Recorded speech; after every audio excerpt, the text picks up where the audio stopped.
thanks, Deb, for a truly remarkable discussion of the issues. And may I say that you may be a luminary, but I'm a Dea. So, just a little competitiveness. There we go. A little competitiveness in the professional area, right? I'm going to cut my remarks fairly short for two reasons, two principles. The money should not be the only discussant here. And secondly, this is about practice, and this is about our collective experience. The whole reason for having this at EERS is the more leisurely tempo that permits us to talk about this with each other. So if you're too shy to get up in front of the camera, which you would have to do in this room, I would just urge you that your colleagues need you and they need your reflection for all the reasons that Debra mentioned. One final thought before I respond, and that is that I so admired Patton and Schwant's inaugural discussion last year. And brain science is all very well, but we need theory and practice that is derives from what we do. Or as we might say in another venue, we need theory and practice that is locally sourced and organically grown. And so I can't stress enough how important it is that we share with each other about this. Debra alluded to several aspects of practice that we are slowly, but hopefully surely, incorporating into informed theory of evaluation. And I just want to talk briefly about my own perception of each of these. She displayed for you the Centers for Disease Control framework for evaluation. And some of these are really, more could be done, especially on the how-to as well as the what. You know, Pressman and Waldowski, I think it was, who originally talked about that. We're very good about talking about what we know that something is true, but we don't necessarily convey or codify the know-how. So how to engage stakeholders. I think we could do more in the area of surveys, but the how-to, as far as I can tell, is still grossly underreported. How to do it well, how to do it efficiently.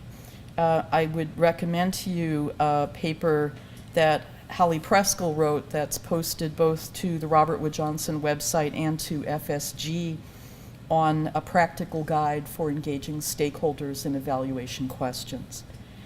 How to ensure use. I see lots of categories, but not necessarily very much help. And in fact, I think that's the real importance of utilization-focused evaluation. It may look flippant and casual and not very formal, but I think that was absolutely on purpose to try to convey to novices especially, how would you do this? How would you get a useful evaluation?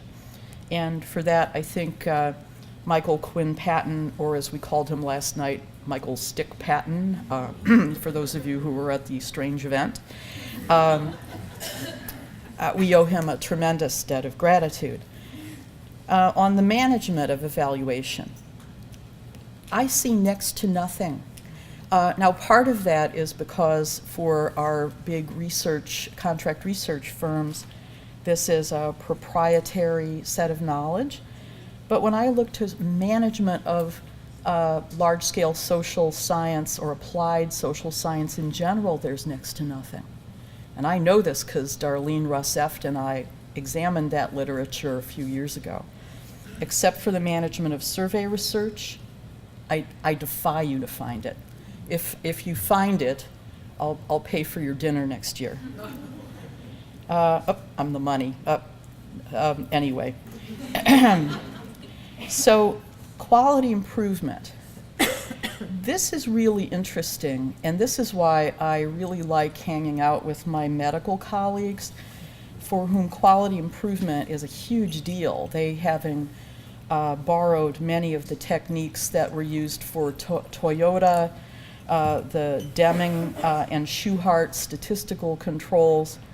But what's so interesting is theory is almost entirely absent from that area, and they say that themselves. So we're trying to build theory, and here's an area where evaluation experience could actually lend something. We have visiting with us this year Faye Sullivan from the UK, from the Health Foundation, and I think it would be really interesting for us to enter into a conversation with Faye about, well, what do we mean by quality improvement, and what models do you have, and how could we import some of that into evaluation, and how might we inform what you do?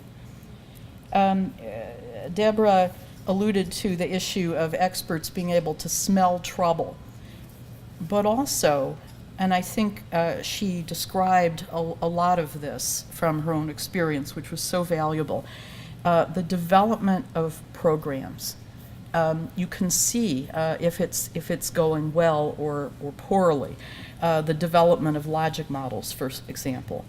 Being able to convey a vision to program people about what the results of evaluation might be.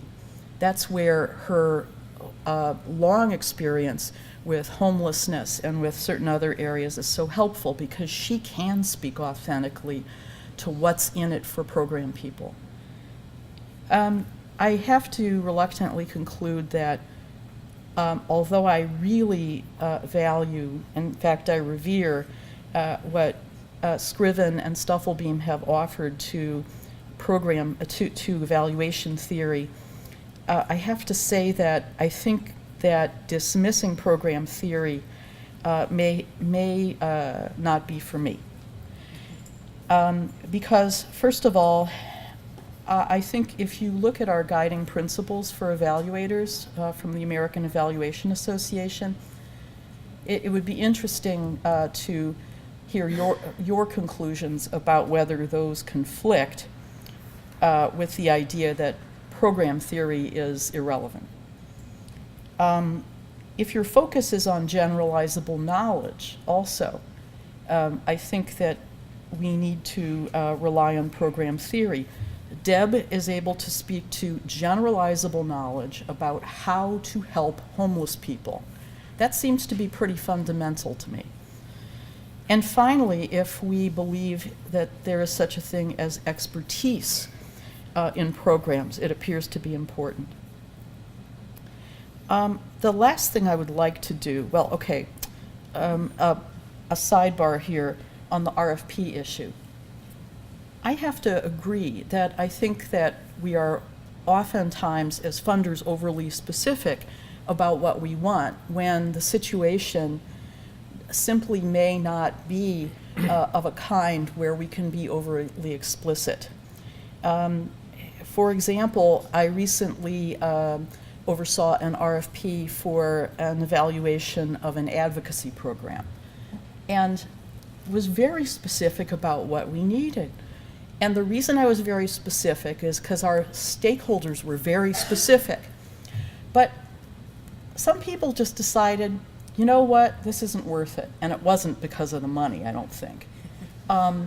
It wasn't worth it because they weren't necessarily being permitted, or they perceived that they were not being permitted, to apply their expertise to the issue. We picked them because they were experts, but two of the potential bidders absolutely declined to participate because we were being too prescriptive. Well, lesson learned, but I think we got a good result anyway. Finally, I want to talk about something Debra described, the separation of roles in evaluation. We frequently view evaluation roles as being kind of unitary. I'm the evaluator, me evaluator, you program, and I have to do certain things such that I remain independent and objective and unbiased and rigorous and all that good stuff. But Debra described how that oftentimes can be counterproductive. Well, evaluation does not have to be a unitary thing. You can structure, if the RFP permits you to structure, different roles for evaluators within an overall agenda. So the advocacy evaluation I just alluded to really requires two roles for evaluators. One, to offer ongoing constructive feedback to the advocacy providers. In other words, we want them to go native and be right there to say, well, here's how it's playing out in Sacramento, and you better be on the ball because stuff is going to come down in the state legislature any minute. A second role for people who simply must provide or certify that certain kinds of progress is being made. This is particularly important for a fairly sensitive issue, which is the importance of understanding the degree to which this advocacy effort is achieving equity and reducing health disparities. Well, we want that to be independent, at least to some degree, of the folks that are going native, and we've got to get the policy wins and devil take the hindmost. A similar split in evaluation roles occurred in a study I was privileged to be part of through the Vermont-Oxford network of neonatologists. It's an international group. We randomly assigned 114 hospitals to try a quality improvement effort, which was highly successful and, to my knowledge, achieved the largest effect size in the quality improvement literature, at least for multifaceted interventions, at least as of 2005. It was absolutely essential to split the study group into two. One group to provide the technical assistance and how-to intervention, and a separate group to assess outcomes. It worked. What can I say? I think we sometimes underestimate our ability to do this. I'm going to stop there, except to say that my only disappointment from last year was I didn't hear from more of you. Well, I'll be here all day, and I would love to hear your viewpoints on how we could better combine practice and theory. And I thank you, Debra, so much for such an excellent talk.